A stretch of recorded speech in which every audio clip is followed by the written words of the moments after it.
आज हम उपभोक्ता की बचत अर्थात कंज्यूमर्स सरप्लस के बारे में जानेंगे। उपभोक्ता की बचत की धारणा हमारे दैनिक जीवन के अनुभवों पर आधारित है। इस सिद्धांत का सीमांत उपयोगिता ह्रास नियम से अत्यंत घनिष्ठ संबंध है। व्यवहारिक जीवन में जब हम कोई वस्तु खरीदना चाहते हैं तो हम यह निश्चित कर लेते हैं कि उस वस्तु के लिए हम कितना तक मूल्य देंगे। वस्तु की मात्रा उस वस्तु से प्राप्त होने वाली उपयोगिता पर ही निर्भर करती है। साधारणतया यह देखा जाता है कि उपभोक्ता को किस वस्तु के उपभोग से कितनी ही अधिक उपयोगिता मिलती है, उसके लिए वह उतना ही अधिक मूल्य देने को तैयार होता है। इस प्रकार एक ओर तो किसी वस्तु को प्राप्त करने से हमें उपयोगिता मिलती है, तो दूसरी ओर मूल्य के रूप में हमें उसके लिए कुछ उपयोगिता का परित्याग भी करना पड़ता है। यदि मूल्य के रूप में त्याग की गई संतुष्टि अधिक हो तो हम उस उपभोग के एक प्रकार की बचत यानी अतिरिक्त संतुष्टि प्राप्त होता है। अर्थशास्त्र में इसी अतिरिक्त संतुष्टि को उपभोक्ता की बचत कहते हैं। एक उदाहरण द्वारा इसे अधिक स्पष्ट किया जा सकता है। मान लिया कि कोई परीक्षार्थी अपना परीक्षाफल जानने के लिए 10 रुपये तक खर्च करने को तैयार है, किंतु 2 रुपये के एक समाचार पत्र से ही उसका कार्य चल जाता है। ऐसी स्थिति में उसे 8 रुपये के बराबर जो अतिरिक्त संतुष्टि प्राप्त होती है वह उपभोक्ता की बचत कहलाती है। इसी प्रकार पोस्ट कार्ड, नमक, दिया सलाई आदि दैनिक उपभोग की अनेक वस्तुओं से हमें बहुत अधिक उपभोक्ता की बचत प्राप्त होता है। उपभोक्ता की बचत की धारणा की व्याख्या को वैज्ञानिक रूप देने का श्रेय सुप्रसिद्ध अर्थशास्त्री मार्शल को ही है।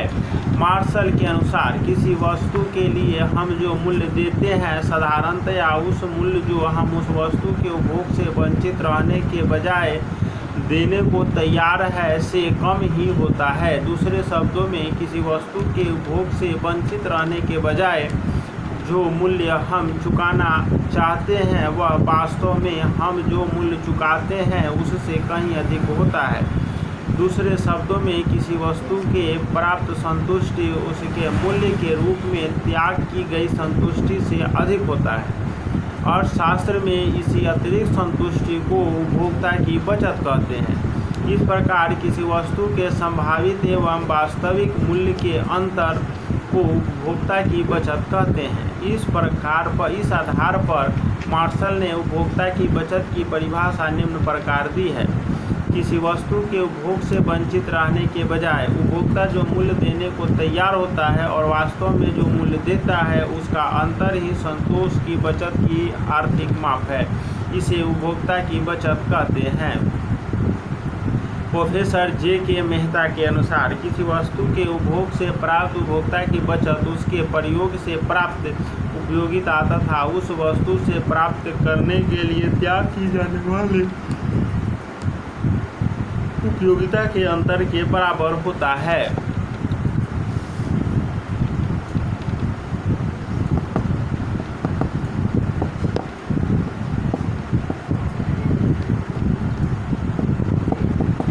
जैसा कि हम एक कलम खरीदने के लिए 12 रुपया देने को तैयार है लेकिन वह 4 रुपया में मिल जाता है, इसका मतलब हमें 8 रुपया उपभोक्ता का बचत हुआ।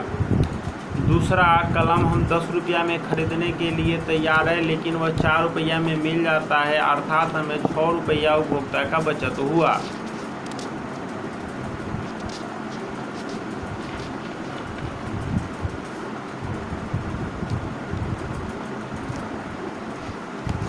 उपभोक्ता की बचत के उपयुक्त विश्लेषण में हमें उपभोक्ता द्वारा किसी वस्तु की एक ही दी हुई मात्रा अथवा उसकी बिल्कुल उपभोग न करने की स्थिति में प्राप्त उपभोक्ता की बचत का विवेचन किया है, किंतु उपभोक्ता की बचत को वस्तु की किसी मात्रा का उपभोग करने तथा उसका उपभोग बिल्कुल न करने की स्थिति में प्राप्त उपभोक्ता की बचत की धारणा का अधिक लाभकारी उपयोग किसी वस्तु की कीमत अथवा उपभोग की गई मात्रा में परिवर्तन होने से उसकी संतुष्टि अथवा शुद्ध लाभ में वृद्धि की व्याख्या करना है।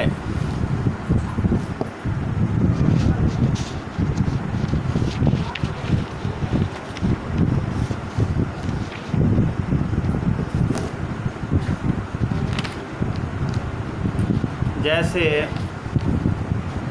उपभोक्ता की बचत के मार्शल द्वारा प्रस्तुत सिद्धांत की आलोचना है। उपभोक्ता की बचत की धारणा वैज्ञानिक नहीं है क्योंकि वह कई अवास्तविक मान्यताओं पर आधारित है। जीवन की अनिवार्यताओं तथा अत्यंत विलासिताओं के साथ ही उपभोक्ता की बचत का सिद्धांत लागू नहीं होता। उपभोक्ता की बचत का सिद्धांत काल्पनिक एवं अव्यवहारिक है। उपभोक्ता की बचत की ठीक रूप में माप संभव नहीं है।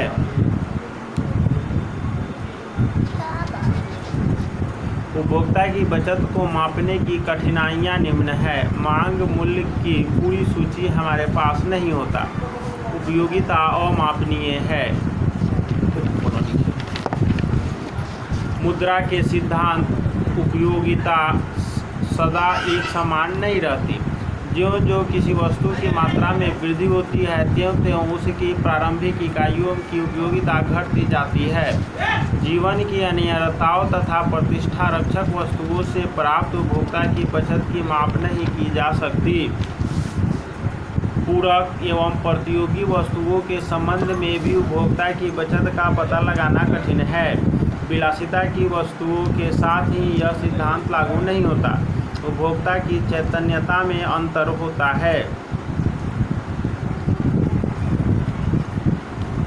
मार्शल द्वारा प्रस्तुत उपभोक्ता की बचत के सिद्धांत का हिग्स ने जोरदार तरीके से खंडन किया है। हिग्स के अनुसार उपभोक्ता की बचत के सिद्धांत की मार्शलीय व्याख्या 3 अवास्तविक मान्यताओं पर आधारित है। प्रथम, उपयोगिता परिणात्मक एवं मापनीय है। नंबर 2, मुद्रा की सीमांत उपयोगिता सदैव स्थिर रहती है। नंबर 3, प्रत्येक वस्तु एक दूसरे से स्वतंत्र एवं निरपेक्ष होता है। हिग्स के अनुसार ये सारी मान्यताएं अवास्तविक है क्योंकि सर्वप्रथम तो उपयोगिता की माप प्रत्यक्ष रूप से नहीं की जा सकती।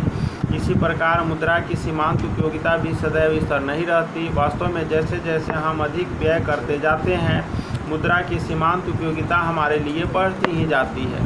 इसी प्रकार प्रायः सभी वस्तुओं की परस्पर संबंधित होती है और सापेक्षिक वस्तु की अनुमानित मांग की तालिका तैयार करना प्रायः असंभव है क्योंकि उसकी उपयोगिता दूसरी वस्तुओं के मूल्य पर भी निर्भर करती है। हिग्स ने उपभोक्ता की बचत के सिद्धांत की व्याख्या तटस्थता की वक्र रेखा संबंधित विश्लेषण के आधार पर किया है। हिग्स के अनुसार उपभोक्ता की बचत को स्पष्ट करने का सबसे अच्छा तरीका इसे कीमत ह्रास के परिणात्मक लाभांश परिणाम स्वरूप प्राप्त लाभ को मौद्रिक आय के रूप में व्यक्त करना है। हिग्स के अनुसार उपभोक्ता की बचत आय में उस क्षतिपूरक परिवर्तन की तरह है जिसकी अनुपस्थिति कीमत में कमी के लाभ को समाप्त कर देगी और उपभोक्ता पहले से ही अच्छी स्थिति में नहीं रह जाएगी। उपभोक्ता की बचत की हिग्स द्वारा प्रस्तुत 4 धारणाएं हैं। कीमत में क्षतिपूर्ति परिवर्तन, कीमत में सममूल्यक परिवर्तन, परिणात्मक क्षतिपूरक परिवर्तन और परिमाण सममूलक परिवर्तन। उपभोक्ता की बचत की धारणा के विभिन्न उपयोग निम्न हैं। नंबर 1, उपभोक्ता की बचत की धारणा का सैद्धांतिक महत्व। नंबर 2, जल हीरा का विरोधाभास। नंबर 2, लागत लाभ विश्लेषण में उपभोक्ता की बचत का उपयोग। नंबर 3, उपभोक्ताओं की बचत की धारणा में 2 स्थानों या 2 समय के बीच निवास करने वाले व्यक्तियों के जीवन स्तर की तुलना करने में भी सहायता मिलती है। राजस्व के क्षेत्र में महत्व। उसके बाद है एकाधिकारी मूल्य निर्धारण में उपभोक्ता की बचत की धारणा का महत्व। नंबर 6, उपभोक्ता की बचत की धारणा के अंतर्राष्ट्रीय व्यापार के लाभ को मापने में भी सहायता मिलता है। इस प्रकार उपभोक्ता की बचत की धारणा एक सार्थक एवं लाभप्रद विचार है। उपभोक्ता की बचत की धारणा सैद्धांतिक एवं व्यवहारिक दोनों ही दृष्टिकोण से अधिक महत्वपूर्ण है। यद्यपि उपभोक्ता की बचत के सिद्धांत की कई आलोचनाएं दी जाती है तथापि यह कल्याणकारी अर्थशास्त्र के अध्ययन में अत्यंत महत्व का विषय है। ओके।